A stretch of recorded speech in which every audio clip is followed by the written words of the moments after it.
4 মাস আগে পূজার কাউন্টডাউন শুরু উধারবন্দে 36তম বছরে পা দিল এবার উধারবন্দ কালীবাড়ি রোড সার্বজনীন দুর্গাপূজা কমিটির পূজা।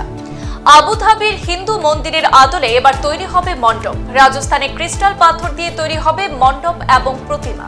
বাঙালির সবথেকে বড় উৎসব দুর্গাপূজা এবছরও অনুষ্ঠিত হতে চলেছে অক্টোবর মাসে। আগামী 9 অক্টোবর মহাষষ্ঠী, হাতে আর মাত্র 121 দিন বাকি। তাই বসে নেই উধারবন্দ কালীবাড়ি রোড সার্বজনীন দুর্গাপূজা কমিটিও।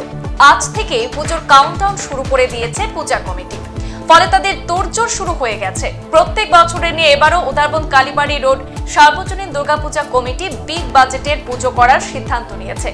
এ ব্যাপারে বিস্তারিত জানাতে গিয়ে পূজা মণ্ডপে এক সাংবাদিক সম্মেলনের আয়োজন করেন কমিটির কর্মকর্তারা। সেখানে কমিটির সম্পাদক সায়ন রায় বলেন, এবারও তাদের বিগ বাজেটের পুজো রয়েছে। এবারে পুজোয় দর্শনার্থীদের আকর্ষণের জন্য বিভিন্নভাবে সাজানো থাকবে মণ্ডপ। প্যান্ডেলটি আবুধাবির হিন্দু মন্দিরের আদলে একটু অভিনবভাবে তৈরি করা হচ্ছে। বিশেষ আকর্ষণ থাকবে মণ্ডপ এবং প্রতিমাতেও। প্রকৃতির সঙ্গে সামঞ্জস্য রেখে তৈরি করা হবে প্রতিমা এবং মণ্ডপ। প্রতিমা তৈরি করা হবে রাজস্থান এবং দিল্লি থেকে আনা ক্রিস্টাল পাথর দিয়ে। প্রতিমার উচ্চতা থাকবে 13 ফুট, মণ্ডপের উচ্চতা থাকবে 70 ফুট এবং প্রস্থ থাকবে 78 ফুট। মণ্ডপের ভেতরে কারুকার্য করা হবে বিভিন্ন রঙের ক্রিস্টাল পাথর দিয়ে এবং মণ্ডপের বাইরে থাকবে ফোম এবং বিভিন্ন রঙের পাথরের কারুকার্য। আগস্ট মাসে প্রথম সপ্তাহে সূচনা হবে মণ্ডপ এবং প্রতিমা তৈরির কাজ। মণ্ডপ উদ্বোধন হবে মহালয়ার দিনে। সার্বজনীন দুর্গাপূজা কমিটির উপদেষ্টা মণ্ডলীর একজন সদস্য। আমি বিগত 15 বছর থেকে আমরা কুপন বিক্রি করে আমরা ক্লাব ঘর বানিয়েছি, যেখানে আপনারা বসে মিটিং করছেন। আমরা পাশে ভবন বানিয়েছি, সেটা গরিবের কাজেও লাগে। গরিবদের জন্য আমরা অল্প পয়সায় এটার ব্যবস্থা করে থাকি। পাবলিকের দানকৃত পয়সা আমরা সুষ্ঠুভাবে কাজে লাগিয়েছি। আমরা এটা আপনাদেরকে প্রেসের মাধ্যমে জানাচ্ছি। সাংবাদিক ভাইদের জন্য আজকে আমাদের এই দুর্গাপূজাটা এই জায়গায় পৌঁছেছে। ওনারা আমাদের প্রত্যেক বছর সহযোগিতা করে থাকেন। ওনাদের সহযোগিতাই আমাদের পুঁজি। এটা নিয়ে আমরা অনেক আগে বেড়ে গেছি। আর আমরা একটা কথা জানাতে চাই, আমাদের পূজা কমিটি ভবনটা আমরা ইনকাম ট্যাক্সের আওতায় চলে গেছি। আমরা এটা কুপন বিক্রি করি, সেটা আমরা ইনকাম ট্যাক্সের খাতায় শো করি, আমরা রিটার্ন দিই। এটা দর্শনার্থীর সুবিধার জন্য আমরা জানাচ্ছি। আমি আশা রাখবো এত বছর থেকে চলছে, আপনারা এবারও আমাদের সহযোগিতা করে, আপনাদের সহযোগিতাতেই আমাদের পুজোটা হয়। গ্রাম অঞ্চলের পুজো, সেখানে আমাদের বিশেষ চাঁদা ওঠার রাস্তা নেই। আমরা আপনাদের কাছ থেকে বাড়ি বাড়ি গিয়ে চাঁদা নিতে পারি না বলেই কুপন দিয়ে চাঁদা সংগ্রহ করি, সেটা দিয়ে পুজোর কাজে লাগাই। বাকি পয়সা দিয়ে আমরা এই এখানে আস্তে আস্তে বিল্ডিং গড়ে তুলেছি।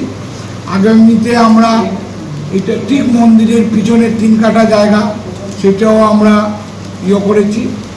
সেটা আমরা ক্লাব গ্যালাক্সি, আর পুজো কমিটি আলাদা কিছু নয়, এটা আপনারা জেনে রাখবেন।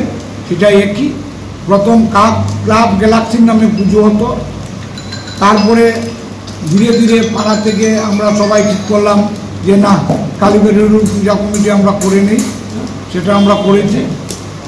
স্বর্গীয় মানিক দেব, উনি এটার উদ্যোক্তা ছিলেন খাওয়াটা। উনি প্রথম তুমি ডাল দেবে, তুমি চাউল দেবে, এই করে কিছু টাকা সংগ্রহ করে খানিটা চালু করেছিলেন। তার জন্য প্রথম পুজোটা সপ্তমী দিনের বুকটা আমরা ওনার নামে উৎসর্গ করে থাকি। এটা আমরা কমিটি যতদিন থাকবো, কমিটির কাছে আমি রিকোয়েস্ট রাখবো সেই জিনিসটা চালু রাখার জন্য। আর বিশেষ কিছু বলার নেই, ওরা সব বলেছে। পুলিশ প্রশাসন আমাদের যথেষ্ট সাহায্য করে। আমরা আশা রাখবো ভলেন্টিয়ার আমরা হোমগার্ড 20 জন নেব। আমাদের ইচ্ছা এবার আরও ভিড় বাড়বে, তার থেকে আমরা পূজাটা অল্প আগে স্টার্ট করব। যদি সরকারিভাবে পারমিশন আমরা পাই, লক্ষ্মী পূজা পর্যন্ত আমরা নিতে পারি, যদি পারমিশন পাই। পারমিশন না পেলে দর্শনের দিন শেষ হয়ে যাবে। দর্শনার্থীর কাছে অনুরোধ রাখবো, তারপরে আপনারা আমাদের প্যান্ডেলে আসার চেষ্টা করবেন। সিসি ক্যামেরার ব্যবস্থা থাকবে? সিসি ক্যামেরার ব্যবস্থা আমাদের প্রতি বছর থাকে, এবারেও 20টা সিসি ক্যামেরা থাকবে।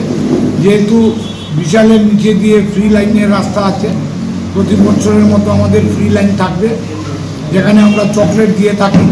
ফ্রি লাইনে আসতে গেলে মানুষের অনেকটা সময় লাগে, ওনারা ফ্রি লাইনে আসতে গেলে যাতে গলা না শুকিয়ে যায়, জল দিলে অসুবিধা, নিচে কাদা হয়ে যায়, তার জন্য আমরা চকলেট দিয়ে থাকি ফ্রি লাইনে। সংবাদ এই পর্যন্তই, ফিরছি পরবর্তী অন্যান্য আপডেট নিয়ে। ধন্যবাদ।